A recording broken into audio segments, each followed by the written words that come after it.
So are we inching closer to the Federal Reserve potentially supporting XRP? A lot of people have been mentioning Ripple XRP coin in the questionnaire that the Federal Reserve has sent out. And we're going to be taking a look at what was actually said by the public as well, and a few other people that were industry experts regarding CBDCs. We also have some news about Sepa as well as smart contracts for XRP. And we will be talking about the price action for XRP and XLM coin. So all I ask from you are two things, which is to smash that like button and to subscribe to the channel as well. So this questionnaire comprised of 22 questions for the public to basically answer the topics that were surrounding CBDC adoption, including potential risks, benefits, privacy concerns, and technological considerations. The objective was to gather a wide range of perspectives to inform the design and implementation of a US CBDC. And basically what that would look like for the US is a digital dollar, right? So this is some really big news. And Ripple was mentioned many times as well. If we have a look at the questionnaire, you'll see the type of questions that were mentioned. So the first question was, what additional potential benefits, policy considerations, or risk of a CBDC may exist that has not been raised in this paper?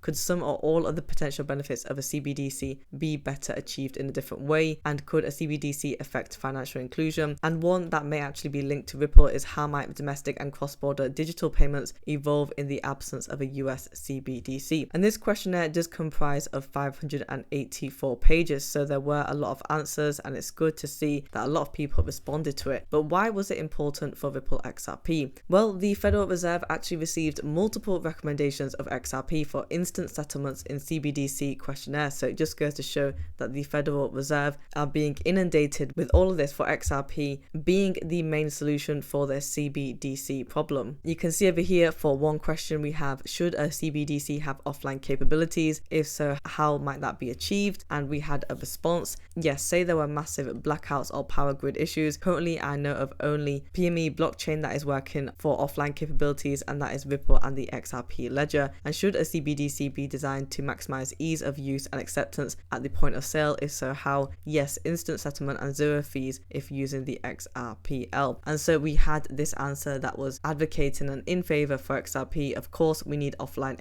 capabilities, especially with digital assets. We don't want to be like banks where we have to rely on making sure that systems work and we are online. If we have offline, we can practically operate 24/7, 365 days a year, especially if we have these sort of disasters. And also XRP is of course instant settlement, and that is what banks are currently struggling with, right? Settlement time needs to be increased, and that's basically what Ripple's systems can do. And Reichman pointed to Ripple and XRP as ideal bridge solutions for large value cross-border payments. So say for example you need to make a payment of $1 million into Malaysia, then that settlement needs to be done very fast and quick compared to other systems like Swift. And so you need to be able to handle large sums and make settlement easily as well. And then we have over here another question saying, could some or all of the potential benefits of a CBDC be better achieved in a different way? Yes, by using a public chain like the XRPL to build a side chain that would allow Fed money to directly interoperate with private sector innovation. And again, this is the most important thing to come out of it. Out of all of the 584 pages in that document, XRP was mentioned 111 times. And I think that this is really important because it goes to show that a lot of people are pushing for Ripple XRP, and I am very sure that the Federal Reserve already know the potential benefits for the system as well, but it just goes to show that we are pushing it out even further. So some news we have for Sepa. So the European Payments Council has also made progress through the Sepa instant credit transfer system, and it says over here that in 2021 alone, FPS processed 3.4 billion payments,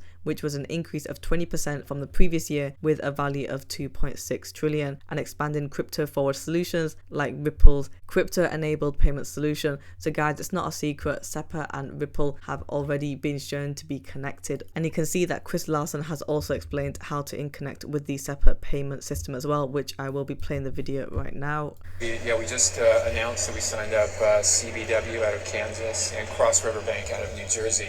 And obviously with banks, banks are rightly careful about any new technology for regulatory purposes and for stability purposes. So, these conversations do take a while, 6 months to a year, we think, to really sort of introduce the concept, and then how can it be applied, and then starting to talk about pilots. But we're really pleased. These are the first U.S. banks now on the Ripple protocol.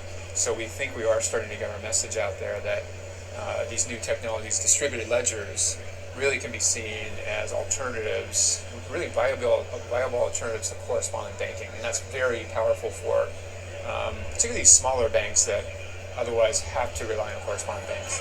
Okay. So am I right in thinking the strategy is then to get kind of a nationwide deployment of Ripple? And if so, how is that going to work? What's the strategy?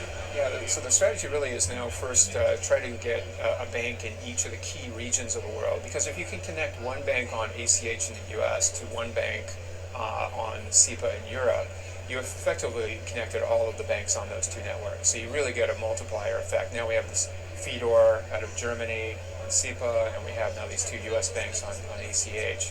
Now we got to work on China, we got to work in South America, India, and really continue to spread it and get to some of the bank networks. So definitely getting banks as gateways to bring currencies onto the platform is very important. And then along with that, bringing market makers to make markets between those currencies, cross currencies. We've already been pretty successful there. We have about 7 institutional market makers already. Now it's really kind of filling it up with banks. So as well as this, we also have some news that users can now use XRP with smart contracts as beta testing for F assets begin. And the project is basically an initiative where the Flare network seeks to enable the use of smart contracts for cryptocurrencies that do not have native support for them on their respective networks. And the project will allow users to mint these tokens on Flare and use them with smart contracts. And to enable the use of smart contracts with non-smart contract assets such as XRP or Bitcoin, the Flare team revealed that they would give users an opportunity to mint the tokens as F assets, and these F assets domiciled on the Flare network can then be leveraged for smart contract functionalities such as DApp use and staking. So if we have a look at the price action for today for XRP, we are just below that 61 cents where we hit earlier on. For the one-day chart, we are up by 1.2%. Our market cap is at $32 billion and our 24-hour volume is at $861 million. On the month, we are up by 2.2%. Again, I want to see XRP coin hit that 63 cents very soon before we can get to the 65-cent price target. For XLM coin, we are still pretty much sideways trading. We did hit 12 cents. We are up by 0.5% on the one-day chart. On the 1 week, we are up by 1%. For our market cap, we are at $3.34 billion and our 24-hour volume is at $68.42 million. Again, for XLM coin, I want to see it hit 15 cents. It has been a struggle, a lot of sideways trading and consolidation, but at least it is holding this level. Guys, if you want daily XRP coin and XLM coin news, subscribe to the channel and like the video as well.